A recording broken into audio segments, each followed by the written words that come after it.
What's going on, guys? Hayabusa here. Welcome to episode number 2 of Improving Halo Reach. In today's gameplay, I will be discussing awareness and map awareness, situation awareness, stuff like that.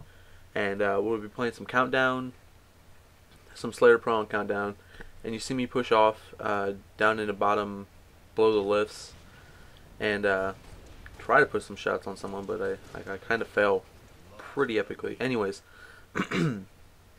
What I wanted to talk about about awareness is knowing where your enemies are, knowing where your teammates are, and how you move yourself about the map.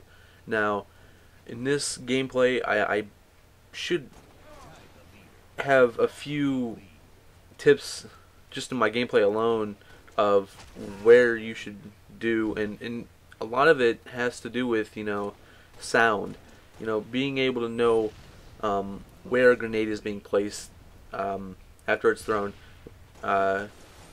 where if a rocket is incoming, just stuff like that, explosions, footsteps, and general gunfire.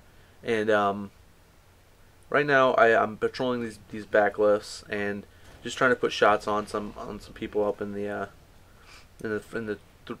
tri-lift, I guess, and I push up out into the open, and I see all 4 of them, and I fail pretty badly. And this next spawn isn't the greatest spawn, and right here I should have just known that they were all there, and that was just kind of an awareness fail on my part. And if you ever get spawned near the area you just died in, always be careful, because if the other team knows if there's if your team is spawning, if the enemy knows that you're spawning in there, understand that they know that you're there. And one way to doing that is just check the gunfire. Are they shooting at your recently spawned teammates or not? Or do you see grenades coming in? Stuff like that will really help you in judging whether or not they know where you're spawning at. And that should be pretty obvious, but a lot of people wouldn't really know that. So I'm pushing these back lifts again in an attempt to clear out the top area, and I noticed that one of my teammates is down, so I'm pushing up now. And instead of going directly in there and possibly facing like 2 or 3 people, I come up behind the entire group. Now I fail pretty horribly, but in my opinion I should have had the triple, and I'm just kind of like flabbergasted that that guy got the headshot, but it's whatever. At the end of the day, you just want your team to win, and you see now that there's 3 of them pushing up. So the best thing to do, especially with having a close quarter weapon such as the shotgun, you kind of want to sit back and wait on your on the enemy to push in on you. That way, if you have the element of surprise and you have a superior weapon in that situation, as with a shotgun. So right here, I see that 2 enemies are pushing in, and my teammate just got taken out. So I'm trying to get out of there and trying to flank them. And a lot of this has to do with where I knew my teammates were. Being able to know where your teammates are coming out off their spawn, can help you judge your way of moving about the map and instigating a flank, or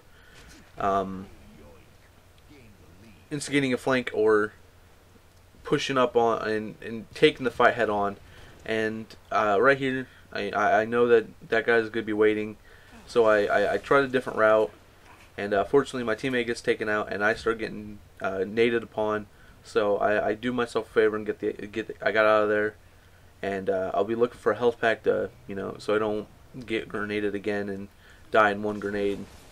And right here I'm just waiting for the enemy to come in at me, but I decided to go on a flank, but my teammates have already pushed in and cleared the area out. But now they're spawning down in that stairwell. So now I'm going to try this maneuver again and try to flank them again, and it works again. It's not going to work every time. That little maneuver won't work every time. Just in the sole fact that they're gonna catch on fairly quickly if they're, you know, a smarter team. You know, a lot of the times it's not gonna work 100% of the time. It'll work the first time almost 100%, unless they're already expecting you to do it. Just from their prior experiences, you know, they see that a teammate duck or an enemy duck behind into the top lifts, and so he's probably gonna drop down that chute and flank. So you know, just be wary if you're ever gonna try that flank. You know, worked out for me, but it's not gonna work every time. And I'm just waiting for the enemy, but he starts sprinting, and I start taking a bit of fire, and my first instinct is to grab a new weapon and get out of there. But normally you should just want to get out of there. I got kind of lucky. Maybe that's just because my teammates pushed in upon him, and I was able to just stay alive due to the fact that I had my teammates protecting me. But you always can't rely on your teammates every single time. There's sometimes you're going to have to deal with the problem yourself. And me being down here probably isn't the smartest idea, based on the fact that top control is what you want, and no matter what, because then they have to come up to you, and there are a limited number of ways they can get up to you, so you know exactly where they're probably going to be coming up. So I lift back up into my up with my teammates, and right now we got this outside top control, but they're starting to have a heavy push, but luckily my teammates are able to get them. But I had another guy spawn on the opposite side of the map. So now what we're trying to do is, you know, just keep them pushed down and keep them on respawn as much as possible. There's only a few kills left, so we can afford to, you know, push in a little bit, you know, recklessly and you know, trade a kill. But just coming up to the end of the game, I think my final score is like, I want to say 17 and like 4. But thanks for watching, guys. Hope you learned something here, and that's about it. Peace.